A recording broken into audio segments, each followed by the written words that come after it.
no, nagpapasikat sa social media, sinasabi agad, no, na ayaw ko na, no, sukang-suka na ako sa sa admin ngayon, no, sa pamumuno ni Bongbong Marcos dahil talamak na ang nakawan, no. Tapos kasunod nun ang mastermind yung nakaupo. Ganon yun eh. That is why nawalaan ako ng tiwala sa bureaucracy. Eh sabi ko nawalaan ako ng gana. At sabi ko nung nagsisi ako, kasi akala ko within the constitutional powers na binigay sa akin, kaya ko. But ayun, no? Sa akala niya dahil siya ang presidente ng bansang Pilipinas, dahil naisip niya na siya na ang pinakamalakas, no? Pero sinabi niya mismo, akala niya, no, di ba? Yun pala, hindi rin pala niya kaya tanggalin lahat ng mga korap dito sa Pilipinas. Okay, tuloy natin. Para maliwanagan, para marinig nitong mga DDS itong sinabi ng kanilang tatay, no? So ayan. Tuloy natin. Okay? Basahin muna natin 'to. Sabi ni Idol Severino Calobs, no? Calob 8593, shout out naman Idol from Tacloban, Leyte. Salamat Loads. Thank you, no? Mega love shout out po sa mga taga Tacloban, no? At especially dito kaya Idol, no? Thank you sa pagpasok dito sa aking live, no? Suportahan po natin ang ating Pangulong Bongbong Marcos dahil sa mga ginagawa nila ngayon ay todo pabagsak, no? Todo nilang idinidiin ang Pangulo natin ngayon na kung saan ay gusto nilang mapalitan, no? Kaya wag po tayo papayag na palitan nila yung matinong presidente, papalitan na naman ng hindi maganda. Kaya nandito tayo at patuloy natin yan ipakita sa taong bayan na yung ipinapalabas natin dito sa channel na ito, dito sa Noypi Mine ay totoo at hindi ito gawa-gawa lamang, hindi katulad ng mga DDS, no? Madali mapaniwala, no? Ayaw nila kasi alam naman natin lahat itong mga DDS, pagka hindi pabor sa kanila ang sinabi mo, hindi pabor sa kanila yung mga balita, sinasabi nila agad fake news, hindi yan totoo, no? Gawa-gawa lamang yan. Hindi nila pinapaniwalaan dahil mas pinaniniwalaan nila yung mga nakikita nilang mga fake news, no? Na kung saan lagi nila pinaniniwalaan yung AI, no? So i-play pa natin yung video para marinig nyo po. truth to tell, kung araw-araw na lang pati every table dito sa Pilipinas, ganon, hindi ko talaga mahabol. Kaya ko, pero sa batas na ito, konstitusyon, even if you give me 20 years, I cannot do it. Maghanap uli kayo ng Marcos. Or someday, somehow, somewhere, that fellow will be elected in the generation. Ako na sa naging Ayun, no, narinig nyo naman. Sinabi mismo ni dating Presidente Duterte na maghanap kayo ng Marcos, no? Tapos ngayon sasabihin nyo, hindi niya sinabi yan. Tapos sasabihin nyo ngayon, adik, weak leader, ang presidente ngayon. So yan, patunay na nagsalita mismo dyan, etong tatay nyo, no?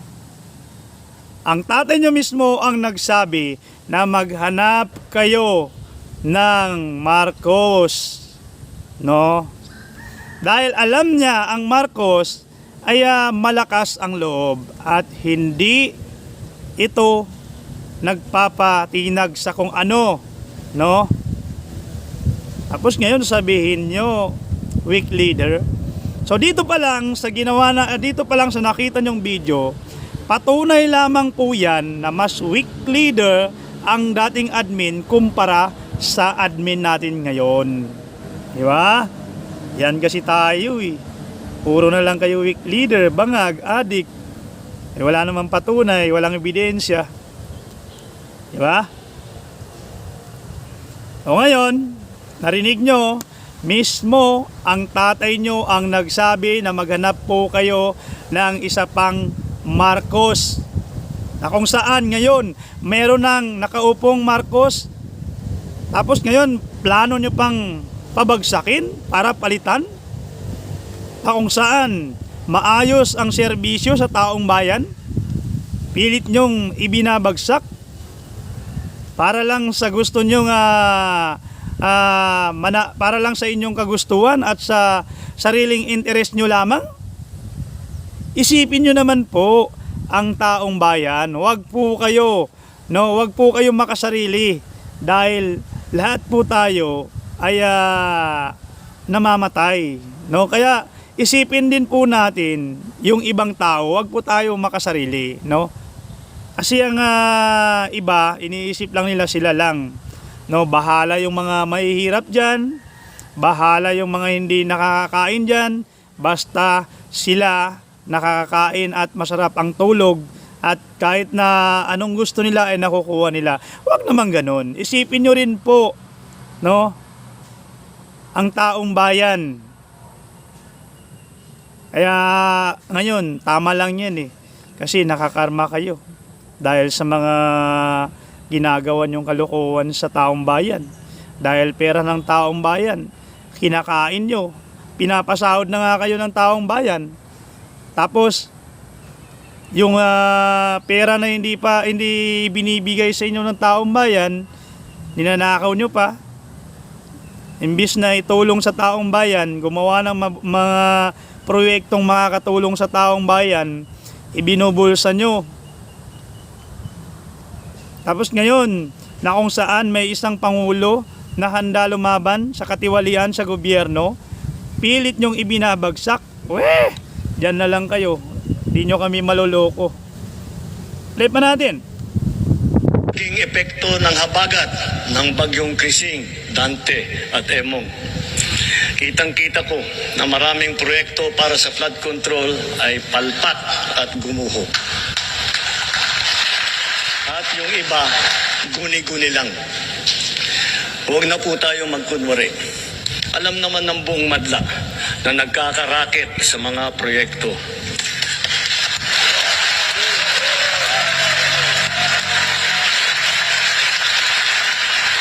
Mga kickback, mga initiative, errata, SOP, for the boys.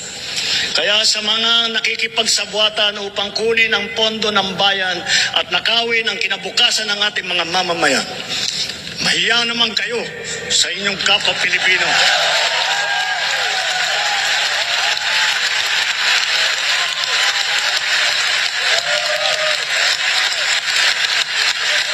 Mahiya naman kayo sa mga kabahayan nating naanod o nalubog sa mga pagbaha. Mahiya naman kayo lalo sa mga anak natin na magmamana sa mga utang na ginawa ninyo ang binulsan nyo lang ang pera.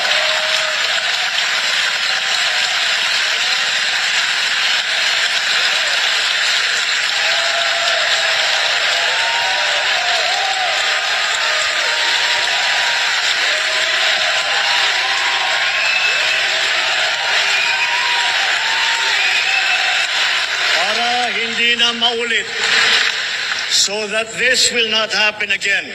First, the DPWH will immediately submit to me a list of all flood control projects from every region that were started or completed in the last 3 years.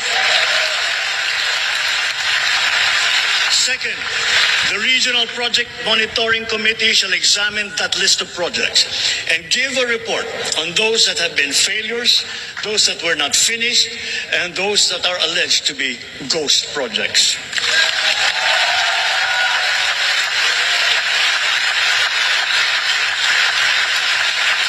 And third, we will publish this list.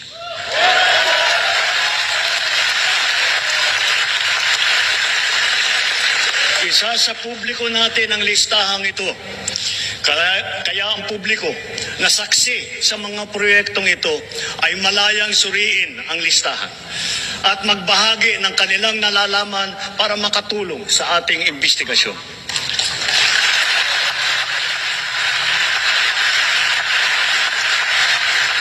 At the same time, there will be an audit and performance review regarding these projects to So yun no, narinig nyo naman kung ano, no, itong video na to dati na yan, no. Pinarinig ko lang dito sa mga DDS, no, kung ano ang pagkakaiba, no, ng dating admin at sa admin ngayon, no. Sinasabi nyo weak leader na gusto nyong pabagsakin. Mismo ang dating admin, dating presidente ang nagsabi na maghanap kayo ng isa pang Marcos, no, sa hinaharap para matuldukan, no, kasi hindi niya kaya yung dating admin, hindi niya kayang, no, si former President Duterte, hindi niya kayang tanggalin ang mga korap, no, hindi niya kayang ipakulong lahat ng mga korap. Bakit kamo? No, ang tanong, bakit? Kasi maaring alam nyo na yan, iniisip nyo maaring, no. Pero itong si PBBM, kaya malakas ang loob niya na buksan itong ano na to, no, imbestigahan, no. Malakas ang loob niyang isiwalat ang katotohanan, no, na tungkol nga sa ghost project na yan, no. Kasi alam niya sa sarili niya na wala siyang kinalaman at wala siyang kinakatakutan, no. Kasi hindi katulad ng iba, no? Parang asong ano lang 'yan eh. Yung napapansin nyo ba yung mga tao na nandyan malayo pa lang, no? Hindi pa lang eto, no? Pansinin nyo po. Hindi pa lang nababanggit ang pangalan. Hindi pa lang na nalalaman ang kanyang mga kalokohan sa gobyerno. Pansinin nyo. Hindi pa napapansin yung mga ginagawa niyang katarantaduhan sa loob ng gobyerno, no? Malayo pa lang ay ayun sumusuporta sa mga ginagawang rally, sigaw ng sigaw, nagpapasikat sa social media, sinasabi agad, no, na ayaw ko na, no, sukang-suka na ako sa sa admin ngayon, no, sa pamumuno ni Bongbong Marcos dahil talamak na ang nakawan, no. Tapos kasunod nun ang mastermind yung nakaupo. Ganon yun eh. Pero kalaunan, pagka masyado nang maingay at napansin na, ayun, mabubuko na siya. Yun pala, kaya pala tahol ng tahol. Dahil yung aso nga, pansinin nyo, yung aso nga pagka gabi, madilim, no, madilim, pagka may taong paparating, tahol ng tahol yan. Pagka meron siyang naaamoy na panganib, delikado, tahol ng tahol yan, no. Tumatahol talaga yan, hindi mapapakali. So ganyan lang yan, no, pagka may kinakatakutan, ayun, pasikat ng pasikat sa social media para yung kalokohan niya matakpan ng mga pinaggagawa niyang kalokohan din, no, dito sa social media, na kung saan inaasahan niya yung ginagawa niyang panira sa presidente ay mawawala siya doon sa kanyang kinakatakutan, no. Hindi mapapansin ng taong bayan dahil gusto niya kasing kunin ang simpatsya ng taong bayan para paniwalaan siya, no. Ganun lang yun eh. Ako, wag na po kayo ganyan. Katulad lang po yan ni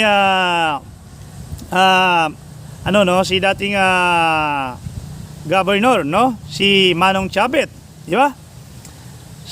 na kung saan nananawagan siya na gumawa ng malaking rally, no, sa taong bayan.